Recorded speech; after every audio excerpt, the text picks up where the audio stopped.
مالداران، بزګران او هغه کسان چې د نباتاتو او حیواناتو د نسلونو په اصلاح برخه کې کار کوي، دوی باید په دې پوه شي چې یو ژوندی موجود چې غالب صفت ښیي خالص دی او که ناخالص. دا کار یوازې د صفتونو د ارزونې له لارې شونی دی. د بیولوژي کانکور په دې خپرونه کې به د دوه رګه تزویج یا دای هایبرید کراس په هکله موږ تاسو خبرې ولرو. د خپرونې تر پایه راسره ملتیا وکړئ. هغه تزویج چې پکې د یو ژوندي موجود دوه صفتونه په پام کې ونیول شي د دوه رګه تزویج یا ډای هایبرید کراس په نوم یادیږي. د الیلونو د تفکیک او تزویج طریقه عیناً د یو رګه تزویج په شان ترسره کیږي، لکه څرنګه چې په دې مثال کې وینئ. که چیرې د دوه نسلونو یعنی خالص غالب او خالص مغلوب دوه رګه تزویج په پام کې ونیسو، نو په لومړي نسل کې ټول غالب فینوټایپ او ناخالص جینوټایپ لري، یعنی غالب صفتونه ځان راښکاره کوي، خو په دویم نسل کې د فینوټایپ او جینوټایپ نسبتونه سره توپیر کوي. مندل په دې تجربو کې د مشنګ دوه صفته په پام کې ونیول، یعنی د دانې ډول او رنګ. هغه نبات چې د دانې ډول یې خالص ګرد یا لوی آر او رنګ یې خالص جیړ یا لوی وای او لوی وای و، د بل نبات سره چې خالص ګونځې یعنی کوچنی آر او خالص شنې کوچنی وای دانې لرلې تزویج کړ. په لومړي نسل یا افیاو کې ټول نباتات د فینوټایپ له اړخه ګردې او ژیړې دانې لرلې، او د جینوټایپ له اړخه ټول نسل ناخالص یا لوی آر کوچنی آر لوی وای کوچنی وای رامنځته شول، یعنی د دانې ګردوالی او ژیړ رنګ صفتونه په ګونځي والی او شینوالی غالب دي. وروسته مندل د لومړي نسل یا افیاو نباتات یو له بله سره تزویج کړل.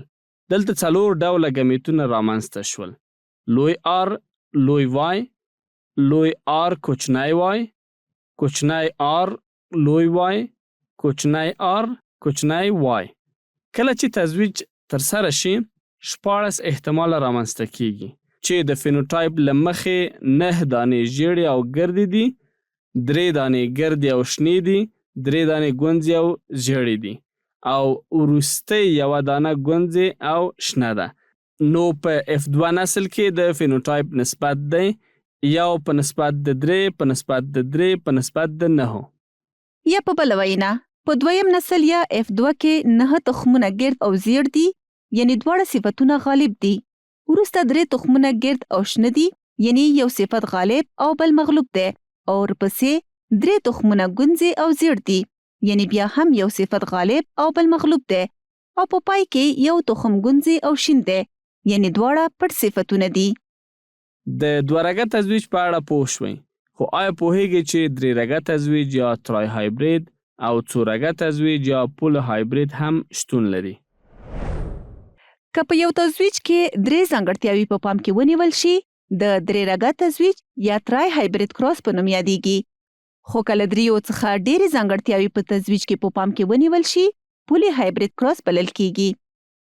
او یو بل مهم ټکی دا دی چې کله غواړو د ګمیت ډول وپیژنو، د دې دپاره موږ تاسو یو فورمول لرو. عمومي فورمول دی، هغه دا دی چې 2 په توان د n. دلته n د هیتروزایګوس صفتونو شمیر ښیي. او اوس په ګډه د کانکور یو څو پوښتنې وګورو. په دوه رګه تزویج یا ډای هایبرید کراس کې څو صفتونه مطالعه کیږي؟ 1 2 صفتونه، 2 3 صفتونه، 3 1 صفت، 4 هیڅ یو.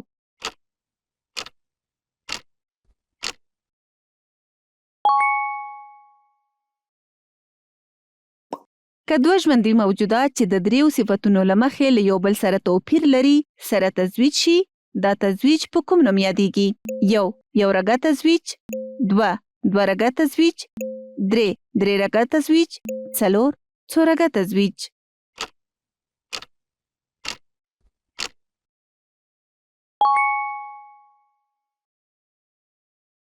کانکوري ټکي: که په یو تزویج کې 2 صفتونه تر مطالعې لاندې ونیول شي، د 2 رګه تزویج یا ډای هایبرید کراس په نوم یادیږي.